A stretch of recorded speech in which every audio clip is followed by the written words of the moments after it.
자, 이번 시간에는 여러분하고 화학 이야기 네 번째 주기율표에 대해서 한번 말씀드리도록 하겠습니다. 여러분들 주기율표는 원소 주기율표라고 있는데 원소의 성질을 나타내는 아주 유용한 내용을 포함하고 있는 표입니다. 그래서 화학에서는 원소 주기율표가 대단히 중요하다고 생각을 해요. 자, 그래서 저는 이 원소 주기율표를 언제 배웠느냐? 1979년, 여러분들 1979년 하면은 저는 고등학교 1학년 때입니다. 그러니까 지금 제가 나이가 60인데 상당히 이제 많이 세월이 흘렀죠. 고등학교 1학년 때, 지금도 기억이 나요. 뭐냐면 1979년 고등학교 1학년 여름방학 때 학원을 다녔어요.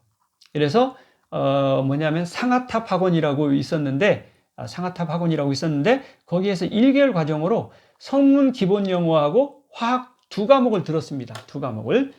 고등학교 1학년 때 중학교 졸업하고 겨울방학 때 1개월 동안 수학 정석을 한 달 동안 배운 적이 있어요. 그래서 수학하고 영어하고 화학 세 과목을 한 달에 걸쳐서 이렇게 학원을 다니면서 배웠었습니다. 제가 학원 다니는 것은 이것이 전부입니다. 그런데 수학도 뭐 이렇게 배웠고, 영어도 배웠고, 근데 이 중에서 화학을 배웠는데, 화학을 배우면서 제가, 여기서 아주 학원 선생님께서 아주 재미있는 이 주기율표 암기법을 알려주신 거예요. 그래서 저는 그때 배웠던 암기법을 지금도 기억하고 있고, 되게 재미있게 이 주기율표를 이렇게 기억해냅니다. 그래서 많은 사람들한테 알려주고 싶어요. 학생들한테도 이 이야기를 많이 알려줬었어요. 정말 재미있습니다. 그래서 우리 제 딸 둘한테도 이런 암기법을 알려줬더니 아주 재미있어 하더라고요. 그래서 여러분들 저는 이것이 이제 저는 이제 이런 식으로 해서 그런데 어떻게 됐든 간에 제가 이제 이 여름방학 때 화학을 주기율표를 재미있게 배워서 그런지 모르지만 제가 지금 화학을 전공했고 화학이라는 분야에서 일을 오랫동안 해왔어요. 왜냐면, 그렇습니다. 그래서 처음에는 사회에 들어올 때는 신약 개발을 목표로 했는데, 목표를 달성하지 못하고, 연구소에서 다시 학교로, 오긴 했지만, 처음에 저는 이제, 지금 이렇게 보면은, 처음에는 이제 국방과학 연구소하고, 이 신약을 개발하는 의학을 개발하는 쪽하고 있었는데, 국방과학 연구소를 가면은 아마 무기를 만드는데 이렇게 제가 자, 인생 이제 마지막 단계로 접어들면서, 이런 생각을 합니다. 화학을 여태까지 이제 공부를 하는, 30살까지는 약 공부를 했다고 그러고, 30에서 60까지는 화학을 토대로 해서 이 사회에 일정한 기여를 하는 기간이라고 보고, 60이 넘어서부터는 이제 내 건강도 챙기고, 이거를 갖다가 화학으로 바라본 건강 세상을 이제 이렇게 해가지고, 화학 지식을 건강에 이렇게 적용해 가면서, 나머지, 제 인생을, 이렇게 살아갈 생각을 해봤습니다. 사실은 제가 여러 가지 생각이 많았는데 60 넘은 이후로는 인생을 어떻게 살아야 될 건가. 그래서 저 나름대로 여러 가지 생각을 해봤습니다. 그래서 틈나는 대로 텔레비전에서 나는 자연이라는 프로그램을 자주 보면서 나도 산속에 들어가서 저렇게 자유롭게 한번 살아보는 건 어떨까, 그런 생각을 자주 하게 됐죠. 그러다가 이제 그러면서도 또 다른 한편으로는 이것이 내가 나 혼자 자급자족하고 사는 것도 의미가 있겠지만 이 사회에서 내가 먹고 입고 하는 것을 혜택을 입는 만큼 내가 도움을 받고 사는 거죠. 죽는 날까지는. 그러면은 나도 도움을 받으니까 뭔가 도움이 되는 일을 해야 될 텐데, 만약에 산속에 들어가면은 그런 자급자족을 하니까 그런 생각을 좀 덜 하겠지만, 만약에 이 도시에서 산다 그러면은 내가 도움을 받잖아요. 쌀도 농부께서 재배하신 그런 것을 먹게 되는 거고, 옷을 다른 사람이 만든 것을 입어야 되고, 이건 도움을 받는 거죠. 돈을 떠나서 저는 도움을 받는 거라고 생각해요. 굉장히 고마운 마음을 가지고 살아야 된다고 생각을 하는데, 그렇다면은 나는 이 도움을 받는데 나는 무슨 도움을 줄 거냐.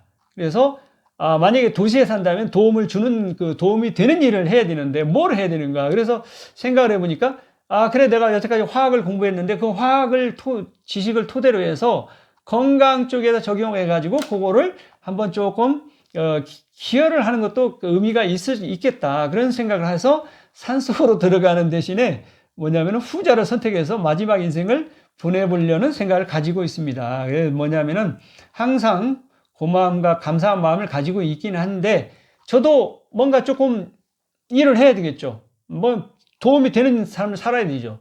그래서 제가 그런 생각을 합니다. 그래서 지금 2014년부터 제가 이런 준비를 해왔고 지금 2022년이니까 약 9년쯤 흐른 것 같아요. 그래서 내년이면 10년이 되는데 여기 지금 이게 10년이 아니라 3년이면 속담에 이게 3년이죠. 10년이 아니라 3년이면 서당께도 뭐냐면 서당께도 풍어를 얻는다는 속담이 있죠. 그렇습니다. 3년이면 서당께도 풍어를 얻는데 10년, 9년, 10년을 공부하면은 뭔가 좀 알겠죠. 제가 생각해 보니까 지금 한 9년 정도 됐는데 뭐냐면은 건강에 대해서 조금 이해가 되는 것 같아요.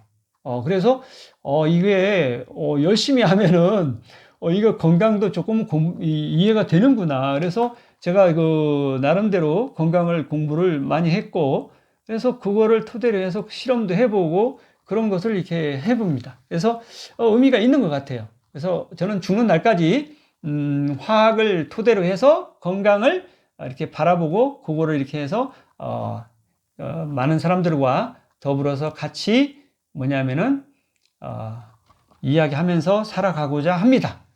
제 뭐냐면은 뭐 소망이에요. 그러니까 뭐 그 욕심이라기보다는 인생은 이렇게 사는 것도 괜찮겠다는 생각을 가지고 사는 거죠. 한번 지켜봐 주세요.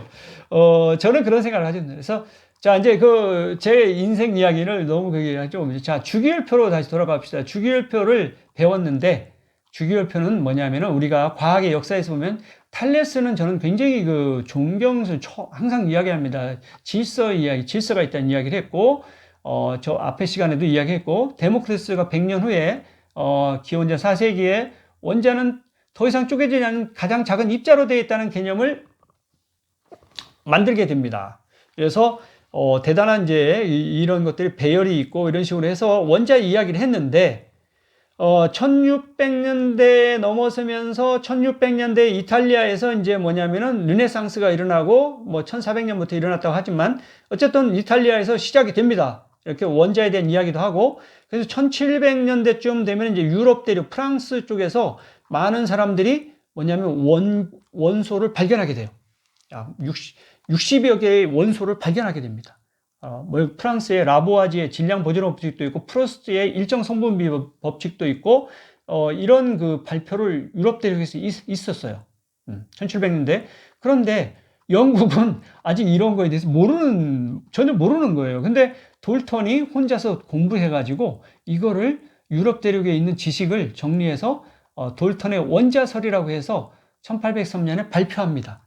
그래서 돌턴이 이 원자설을 발표하고 그래서 돌턴의 원자설을 토대로 해서 원자 구조를 밝혀내게 되죠. 여기가 앞에도 제가 원자에 대해서 이야기를 했지만 돌턴의 원자설은 이겁니다. 첫 번째 BC 2400년 전에 데모크리투스의 주장 원자는 더 이상 쪼개지지 않는다. 두 번째 프랑스 1700년대에 라보아지에의 뭐냐면은 질량 보존 법칙을 이야기하게 되고 화학 반응 전후에 프로스트의 일정 성분비 법칙을 이야기를 합니다. 세 번째. 네 번째가 같은 종류의 원자는 같은 크기, 모양, 질량을 가진다. 이 말은 다른 말로 표현하면은 다른 원자, 산소와 수소의 원자는 크기도, 모양도, 질량도 다르다는 겁니다. 이것이 뭐냐면 유럽 사람들은 수소와 산소가 질량도 같고 크기도 같고 단지 성질만 다르다고 생각을 했어요.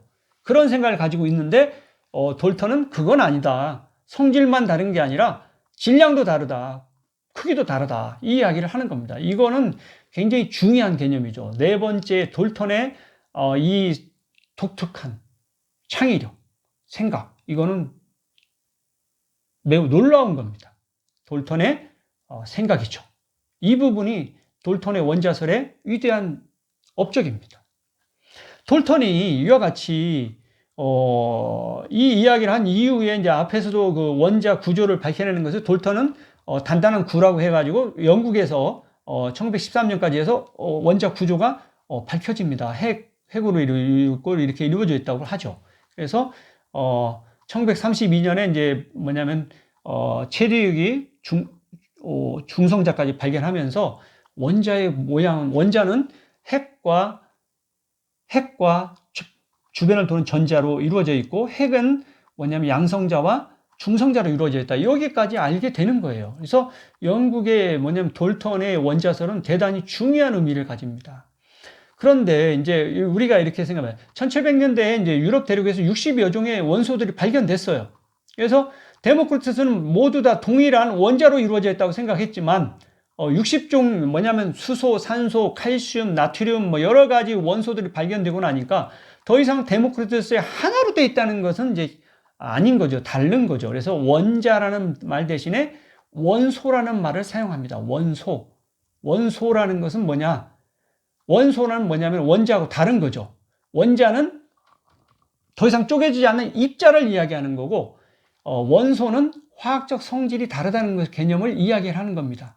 수소와 산소는 성질이 다릅니다. 화학적 성질이 달라요. 그래서 원소는 이게 이제 원소의 개념이 유럽 사람들이 처음에 만들 때는 화학적 성질이 다른 것을 이야기를 하는 거예요. 화학적 성질이. 그래서 이것이 다른데 뭐냐면은 그러면은 여기에 어떤 질서가 있지 않을까 하는 생각이 가지는 거죠. 어떤 질서가 있다는 거예요. 자연은 질서가 있는데 어떤 질서가 있느냐, 이 원소들 사이에는. 그래서 이제 라보아제는 뭐냐면은 처음에 최초로 라보아제는 뭐냐면 33종, 그 당시에 라보아제는 33종 정도가 있었는데 기체와 비금속과 금속과 화합물 4종류로 분류를 해봤다고 그래요. 기체와 비금속과 금속, 화합물 4종류로 분석을 해봤대요. 그 이후에 데베라이라는 사람이 뭐냐면은 실험을 해봤는데 리튬, 나트륨, 칼륨, 염소, 브롬, 요드 이 세 가지가 세 쌍이 비슷한 화학 성질을 가지더라는 거예요. 그래서 이런 세 쌍을 모아가지고 세 쌍 원소설을 주장하게 됩니다. 그래서 이제 전혀 60개 중에서 뭐냐면은 이게 막 복잡했는데 그래도 이 세 개가 이렇게 같은 것을 이렇게 묶어 놓으니까 좀 단순화되죠. 그래서 뭔가 있는 것 같다. 뭔가 있다, 여기에. 그렇습니다. 되베라인의 세상 원소설이 있고, 그 다음에 류렌지라는 사람이 1865년에 피아노를 잘 쳤다고 그래요. 피아노를 잘 치다 보니까 옥타브 대에서 도레미파솔라시 7개의 옥타브가 있죠. 그래서 이 뭐냐면은 원소들을 이렇게 여러 개가 있는데 그거를 류렌지는 뭐냐면은 이거를 옥타브로 이렇게 이 원소들을 쭉 늘어놓는 거예요. 옥타브설로. 그래서 이거를 뭐라고 하냐면 류렌지의 옥타브설이라고 합니다. 만약에 류렌지가 피아노를 좋아하지 않았다면 이런 생각을 하지 못했을 거죠. 어쨌든 류렌지가 이거를 하면서 그래도 현대 주기율표하고 뭐냐면은 유사한 것을 발표하게 되는 거예요. 그 다음에 1869년에 4년 후죠. 1869년에 러시아의 멘델레프가 이거를 배열하는데 어떤 원칙을 하나 정해는 거예요. 원자량 순서로 이거를 한번 배열해보자. 원자량 순서로 나열해보자. 그래서 원자량 순서로 나열해봅니다. 나열했더니 현대의 주기율표와 매우 유사한 주기율표를 발표하게 되는 거예요. 멘델레프의 주기율표라고 합니다. 그 이후에 뭐냐면은 멘델레프는 그 당시에 많이 지금은 뭐냐면은 114개, 120개, 이렇게 원소가 많은데, 그 당시에 60개 정도 있으니까 아직도 발견되지 않은 원소들이 많이 있었어요. 그래서, 이 원자량 순서로 하는데, 멘델레프는 이런 생각을 했습니다. 만약에 원자량이 26이다. 그러면은 여기다 가운데다가 가로를 쳐놓고, 여기는 다른 원소가 아직 발견되지 않은 거다. 그래서 앞으로 원소가 발견되면은 원자량이 24가 될 것이다. 24 정도가 될 것이다. 뭐냐면 2씩 증가하는 수열이 되는 거죠. 수열. 그런 식으로 해서 발견되지 않은 원자량을 예측해서 이야기를 했다는 거예요. 그 이야기를 한 것이 근데 실제로 발견해서 보니까 거의 유사하게 맞아 떨어지는 거예요. 이것이 놀라운 점입니다. 멘델레프의 뭐냐면은 발견되지 않은 원소들 공란으로 남겨놓으면서 주기율표를 만들었어요. 만들었습니다, 실제. 자, 이렇게 해서 이제 1869년에 맨델레프가 했는데, 영국에 있는 젊은이, 모질리라는 1913년에 모질리가 영국의 엑스레이 기술이 발전되어 있었는데, 이 엑스레이 기술을 통해서 뭐냐면 와튼 크릭이 DNA 이중나선 구조를 발견하죠. 이 엑스레이 사진을 찍어서. 영국에는 엑스레이 기술이 그 당시에 발전되어 있었어요. 그래서 모질리는 엑스레이를 사용해서 모든 원소들을 가열해 가지고 뭐냐면은 이거를 찍어봤어요. 엑스레이를 찍어봤어요. 엑스레이 사진을. 그러니까 엑스레이는 뭐냐면은 양성자가 이렇게 엑스레이를 흡수했다가 다시 방출하는 거죠. 그것이 수소는 양성자 하나고, 헬륨은 2개고, 3개고, 4개고, 이런 식으로 양성자 수가 증가하면 증가할수록 더 엑스레이, 이것이 뭐냐면은 더 큰 에너지를 흡수하고 내놓게 되는 거죠. 그거를 쭉 순서대로 전부 다 나열을 해봤어요. 그래서 이거를 뭐냐면은 양성자수인데, 결국에 양성자수를 원자 번호라고 이야기합니다. 그래서 원자 번호 순으로 나열하는 것이 맞다. 주기율표는 이렇게 해야 된다. 그래서 양성자 숫자 순으로, 원자 번호 순으로 주기율표를 나열했더니 현대의 주기율표가 완성된 거예요. 그러니까 맨델레프는 뭐냐면은 원자량 순으로 했는데, 모질리는 양성자수는 바로 원자 번호인데, 원자 번호 순으로 이거를 주기율표를 한 지금 현대의 주기율표죠. 이거는 뭐냐면은 증거가 확실히 있기 때문에, 과학적 증거가 있기 때문에 이것이 더 타당성이 있는 겁니다. 그래서 모질리의 현대 주기율표가 모질리가 1913년에 완성합니다. 그래서 대단한 업적이죠. 그런데 모질리가 1913년에 이걸 발표하고 나서 1917년에 뭐냐면은 1차 세계대전이 일어나죠. 1차 세계대전이 일어났을 때 모질리는 자원 입대를 합니다. 자원 입대를 해서 불행히도 뭐냐면은 전쟁터에서 사망하게 됩니다. 그래서 모질리는 아마 현대 이 주기율표만 가지고도 존경받고 살 수 있는 사람인데, 전쟁에 자원 입대해 가지고 죽게 되는 그런 어떤 그런 불행한 일이 있었습니다. 어쨌든 영국은 노블리스 그 정신이 있어 가지고 귀족들이나 지식인층들이 뭐냐면 국가적으로 위험한 상황이 있을 때는 그런 식으로 솔선수범, 모범 나선다는 거죠. 저는 이런 부분에 대해서 그런 그 정신을 가지고 있는 그 사회가 존경스럽습니다. 어쨌든 모질리는 존경스러운 분이죠. 주기율표도 만드셨고, 그 다음에 이런 전쟁터에 자원 입대해 가지고 그 조국을 위해서 한 목숨 바친 거죠. 그렇습니다.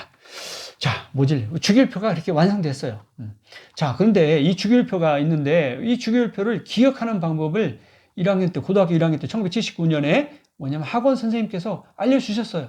그래서 저는 그때 배웠던 것이 아주 너무 재미있고 기억을 합니다. 그래서 이렇게 그때 이런 식으로 이렇게 써 놓으셨어요. 그래서 이렇게 이런 순서로 합니다. 그래서 니나카, 베마카, 발, 다시, MP, OS, 플륨, 헤네알, 크립타크, 세논, 이렇게 해서 이거를 산토끼 노래에 맞춰서 부르면은 이것이 됩니다. 여러분들 한번 따라서 해보시겠습니까? 니나카, 베마카, 발, 다시, MP, 쉬었다가 OS, 플륨, 헤네알, 크립타크, 세논, 이렇게 하면은 산토끼가 노래가 완결됩니다. 그래서 크립타크세는 사실 중요하진 않은데 노래를 끝마치기 위해서 집어넣은 거예요. 사실은 중요하지는 않습니다. 이거는 사실은 원래는 크립톤이고 이건 크세논이죠. 그렇지만 노래를 후렴구를 끝내기 위해서 크립타크세논으로 이렇게 하는 겁니다. 니나카, 베마카, 발, 다시, MP, OS, 플륨, 헤네알, 크립타크세논, 이렇게 해서 제가 그때 그 선생님이 이렇게 가르쳐 주시는 걸 듣고 이거 너무 재밌다 그래서 그거를 배웠는데 정말 기억에 오래 남고, 그래서 제가 지금까지도 이걸 기억하고 있고 학생들한테 계속 이 주기율표를 암기하는 방법을 알려주었었어요. 그리고 우리 두 딸한테도 알려주었죠. 그랬더니 되게 재밌어 하더라고요. 이거 정말 재밌습니다. 그래서 학생들한테 팝송 노래가 마운틴 래빗이 있는데 이걸 아는 사람이 있냐 그러면은 눈을 똘똘똘합니다. 이 팝송인데 마운틴 래빗이라고 내가 들어봤나? 그런데 이것을 뭐냐면 우리말로 하면 산토끼죠. 산토끼 노래를 모르냐면 그때는 안다고 그래요. 그래서 산토끼에 맞춰서 이거를 세로줄, 특히 세로줄은 화학적 성질이 유사하기 때문에 리튬, 나트륨, 칼륨, 베릴륨, 마그네슘, 칼슘 동일합니다. 비슷합니다. 화학적 성질이 족이라고 하죠. 족. 그래서 이걸 이제 족이라고 하고 이걸 죽이라고 하고 이걸 족이라고 하는데 어쨌든 리나카 베마카 발타시 MP OS 풀염 NAR 크립타크세논 저는 이걸 무수하게 걸어다니면서도 하고 그래서 지금은 그냥 굉장히 빠르게입니다. 리나카 베마카 발타시 MP OS 풀염 NAR 크립타크세논 그러니까 머리가 가나다라마 마사자 카타파 이게 빨리 하듯이 이것도 자꾸 처음에는 천천히 노래로 하지만 나중에는 노래 안 해도 그냥 빠르게 됩니다. 리나카 베마카 발타시 MP OS 풀염 헤네알 크립타크세논 이렇게 됩니다. 그렇습니다. 굉장히 재미있게 즐겁게 저는 이 주기율표를 기억했던 것이 나옵니다. 기억이 지금도 생생합니다. 그래서 그때 학원 선생님 정말 고맙게 생각합니다. 이렇게 제가 이렇게 즐겁게 주기율표를 기억하고 그래서 화학을 좋아하게 되지 않았나 그런 생각도 해보게 합니다. 자, 그리고 그때 학원 선생님께서 또 다른 거 주기율표 말고 또 새로운 이온화 경향도를 기억하는 방법도 알려주셨어요. 그래서 이온화 경향도, 이 수소를, 이게 다른 건 다 금속인데 수소만 비금속입니다. 수소를 기준으로 해서, 기준입니다.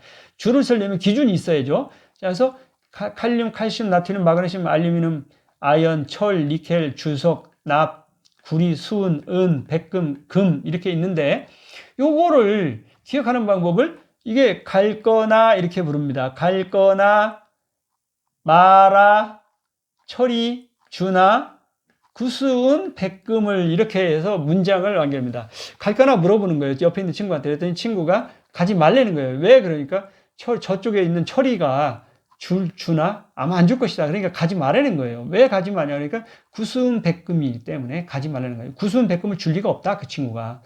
백금도 아주 좋은 건데, 백금도 굉장히 좋은 건데, 비싸고 아주 좋은 건데, 이게 구수은, 여러분 생각해보세요. 구수은 떠오르는 게 있죠. 누룽지가 굉장히 구수합니다. 그래서 구수은 맛있죠. 맛있는 이거를, 이 백금을, 구수은 백금을 철이가 줄 리가 없으니까 가지 말라는 거예요. 이런 식으로 이렇게 설명을 그 선생님께서 하셨는데, 이게 금속이 여러 개인데, 그냥 쑥 기억이 되는 거예요. 이게, 갈거나 마라? 그래. 갈거나 물어보니까 마라? 철이? 주나? 줄 리가 없다는 거예요. 무엇을? 구수은 백금을 줄 리가 없다는 거예요. 구수은 백금을. 구리, 수은, 은, 백금, 금. 이게 줄 리가 없다는 거예요. 그래서, 야, 이거 정말 그 기억이 머리 쏙 들어옵니다. 그래서 이걸 제가 지금도 기억하고요. 너무 재미있습니다. 그래서 학생들한테도 이거 꼭 알려줘요. 주기율표를 기억하는 방법과 이 이온화 경향도를 하는 방법이 있습니다. 그래서 칼륨이나 칼슘, 나트륨은 물속에서 반응이 굉장히 빠릅니다. 이온은 K 플러스, CA 플러스, Na 플러스로 존재하지, 금속으로 존재하지 않아요. 반응성이 큰 거죠. 이온화가 잘 된다는 거예요. 그런데 이쪽으로 갈수록 금반지 끼고 물속에 집어넣어 보세요. 금반지가 없어지나? 안 없어져요. 만약에 금반지가 없어진다면 금반지 안 끼죠. 금이 뭐냐면 그대로 있습니다. 물속에 넣어도. 그러니까 이 반응이 잘 안 일어나죠. AU는 AU로 그냥 존재합니다. 그래서 제가 농담으로 이럽니다. AU를 Are you gold? 이렇게 농담을 합니다. Are you gold? 그러면 That's right.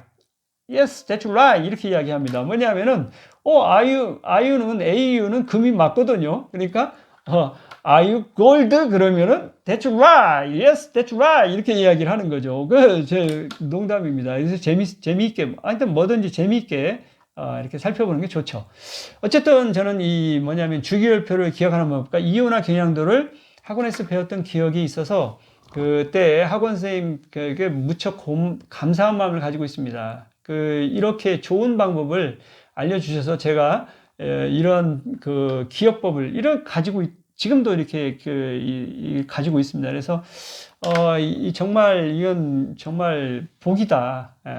그런 학원 선생님을 만난 것은 나에게는 굉장히 큰 축복이었다. 이렇게 생각합니다. 세월이 많이 지나긴 했어도 저는 그렇게 감사한 마음을 가지고 있습니다.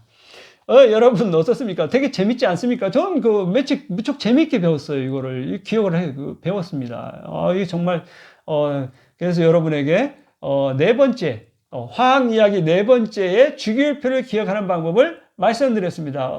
되게 재밌죠? 그렇습니다. 저는 무척 흐뭇합니다.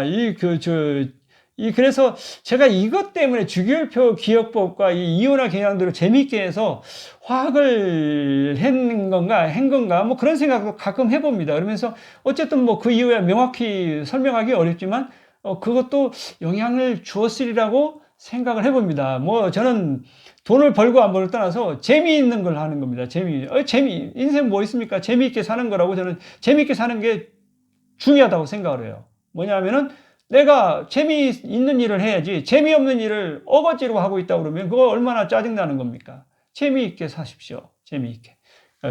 하여튼 저는 누구든지 자기가 뭐 농사를 짓든지 고기를 잡든지 뭐 장사를 하든지 뭐를 하든지 음식을 만들든지 뭐 화학을 공부하든지 뭐를 하든지 간에 재미있게 하세요. 재미있게. 재미없으면 재미있는 걸 찾아서 하세요.